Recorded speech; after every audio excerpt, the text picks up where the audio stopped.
मैं डॉक्टर अमित भटनागर पंतनगर कृषि विश्वविद्यालय में सस्य विज्ञान विभाग में प्राध्यापक के पद पर कार्यरत हूँ। इस चैनल के माध्यम से मेरा प्रयास है किसानों तक सही जानकारी पहुंचे ताकि उसका लाभ वो खेती में ले सके। आज जो मैं बात करना चाहता हूँ ये है कि हम जो वैम उर्वरक होता है, माइक्रोराइजा उर्वरक, उसको कैसे प्रयोग करें कि हमें उसका लाभ मिले। उसको डालने का बेस्ट टाइम क्या है और खड़ी फसल में अगर हमें डालने की जरूरत पड़ती है तो उसे हम कैसे डालें। तो पहले ये समझिए कि जो वैम है ये एक फंगस है जो जड़ों के चारों तरफ रहती है और ये लगभग हर फसल के हर पौधों में, जंगलों में, पौधों में रहती है। और इसका जो मुख्य काम ये होता है कि जमीन से पोषक तत्वों को लेना और उसको पौधे तक पहुंचाना। तो इस जिस फसल में या जिस पौधे में ये वैम माइकोराइजा फंगस जड़ के चारों तरफ ज्यादा रहती है उसका न्यूट्रिशन ज्यादा होता है। और ये जो माइकोराइजा है खास तौर से फास्फोरस के न्यूट्रिशन में बहुत हेल्प करती है, क्योंकि अधिकांश मात्रा फास्फोरस की जमीन के अंदर फिक्स हो जाती है। तो ये क्या करती है, ये माइकोराइजा जड़ के चारों तरफ रह करके फास्फोरस को लेती है और पौधे तक पहुंचाती है। इसके साथ साथ ये दूसरे तत्व भी लेती है, जिंक है, सल्फर है, पानी है, बहुत सारे तत्वों को ये लेती है। लेकिन इसका जो बहुत महत्वपूर्ण काम है वो है फास्फोरस को पौधों को उपलब्ध कराना। तो ये एक फंगस है। और जैसे कि ये ऐसे समझिए कि आप कि हम अगर इस पौधे की जड़ को देखें हम, तो ये पौधे की जड़ें देखिए नीचे तक गई हैं। अब बहुत ध्यान से आप देखेंगे तो ये जैसे जड़ है, इस जड़ के चारों तरफ रहती है। तो ये प्राकृतिक रूप से भी रहती है और अगर ये मिट्टी में कम हो तो हम इसे बाहर से मिला सकते हैं। तो ये जो जड़ है इसके चारों तरफ जब फंगस रहेगी तो इसका जो वॉल्यूम, इसका आकार, साइज जड़ों का बढ़ जाएगा। तो जब ये इसका साइज बढ़ जाएगा जड़ों का, नीचे तक ये बढ़ेगा, तो क्या है, ये फास्फोरस जितना एरिया बढ़ता जाएगा, क्योंकि चारों तरफ इसके फंगस है, ये माइकोराइजा इसके चारों तरफ लिपटी रहती है, प्राकृतिक है, ये इसको फायदा देती है। तो जितनी फंगस लिपटी रहेगी उतना ही जमीन से फास्फोरस लेगी, जिंक लेगी, सल्फर लेगी, पानी का अवशोषण करेगी। तो इसका मतलब यह है कि माइकोराइजा जितना जड़ के चारों तरफ रहेगी उतना पौधे का स्वास्थ्य होगा, उतना अच्छा उसे न्यूट्रिशन मिलेगा।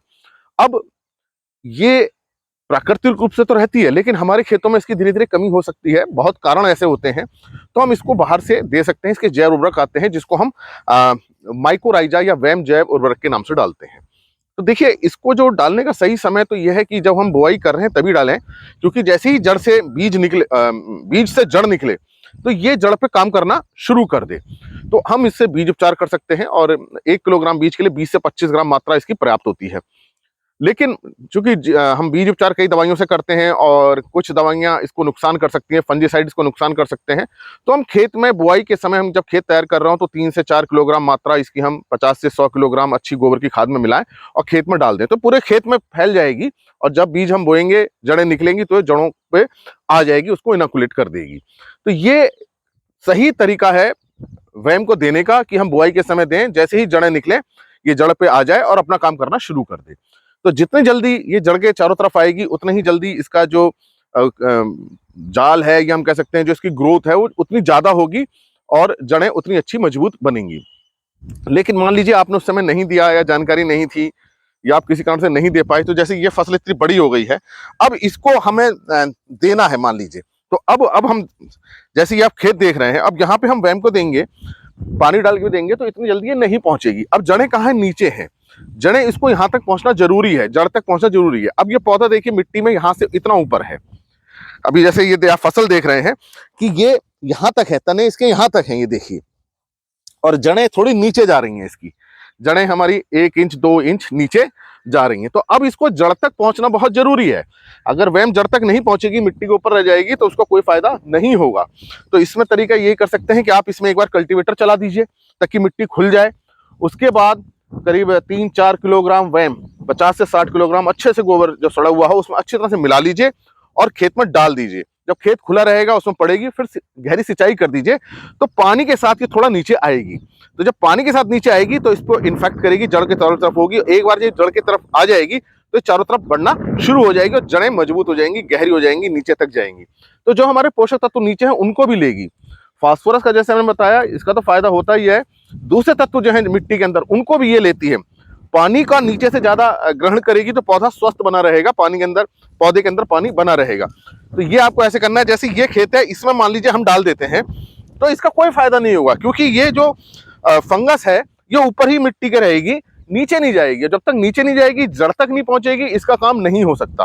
अब जड़ तक कैसे पहुंचे, उसके लिए यही तरीका है कि हम मिट्टी को थोड़ा खोल दें। वो खुलेगी कैसे, कल्टीवेटर चलाएं या गुड़ाई करें, खेत में गुड़ाई कर लें। अगर कल्टीवेटर नहीं है, खेत में गुड़ाई कर लें एक बार, और उसको गोबर की खाद में मिला करके, जैसे मैंने आपको रेट बताया 3 से 4 किलोग्राम 1 एकड़ के लिए प्राप्त होता है, लेकिन गोबर की खाद में मिला लें तो एक तो न्यूट्रिशन प्रॉपर रहता है और डालने में आसानी रहती है। फिर पानी जरूर लगाएं। अगर आप पानी नहीं लगाएंगे तो ये नीचे नहीं पहुंचेगी, पानी के साथ ही नीचे पहुंचेगी। हालांकि इस तरीके से कुछ मात्रा तो पहुंचेगी, पूरा लाभ तो नहीं मिलेगा, लेकिन बहुत कुछ लाभ मिल जाएगा। तो जब इसके चारों तरफ बनेगी तो ये अपना काम करना जड़ें बहुत अच्छा शुरू कर देंगी। लेकिन इन समस्याओं से बचने के लिए ये जरूरी है कि आप बुआई के समय ही इसको प्रयोग कीजिए, चाहे आप बीज उपचार कर लीजिए या खेत में तैयार करते समय गोबर की खाद के साथ डाल दीजिए। कुल मिला के यह है कि इसको जड़ तक पहुंचना जरूरी है। अगर ये जड़ तक नहीं पहुंचेगी, केवल मिट्टी के ऊपर रहेगी, वो काम नहीं कर पाएगी। तो ये इस बात को आपको ध्यान रखना है कि माइकोराइजा जो काम करती है जड़ पे करती है, और उसको जड़ तक पहुंचना जरूरी है। अगर वो जड़ तक नहीं रही तो उसका काम नहीं हो पाएगा। तो आशा है मेरी बात आपकी समझ में आई होगी कि वैम क्या है। वैम एक माइकोराइजा है, एक फंगस है जो बहुत सारे तत्वों को, जड़ों को उपलब्ध कराती है और जड़ के चारों तरफ ही रहती है। इसी कारण से इसको माइकोराइजा कहते हैं। माइको मतलब फंगस होती है, राइजा मतलब जड़। तो ऐसी फंगस जो जड़ पे रहे वो माइकोराइजा है। अंग्रेजी में इसको वैम कहते हैं। वेसिकुलर आर्बैस्कुलर माइकोराइजा इसका पूरा नाम है, और ये प्राकृतिक रूप से पाई जाती है, पौधों में, पेड़ों में पाई जाती है, और हम अपने खेत में इसकी संख्या बढ़ा सकते हैं जैव उर्वरक के माध्यम से। तो आप अगली फसल जब भी बोएं, माइकोराइजा को जरूर प्रयोग करें। ये हर फसल के लाभकारी होती है और पौधों को न्यूट्रिशन को हेल्प करती है, जिससे पौधे स्वस्थ रहते हैं और हमें अच्छी उपज मिलती है। इसी प्रकार के लेक्चर्स को देखने के लिए कृषि किसान प्लेलिस्ट देखिए, और भी बहुत सारी प्लेलिस्ट एग्रीकल्चर कोर्सेज से रिलेटेड, आप उनको भी देख सकते हैं। और अगर चैनल सब्सक्राइब नहीं किया है तो सब्सक्राइब कीजिए। धन्यवाद।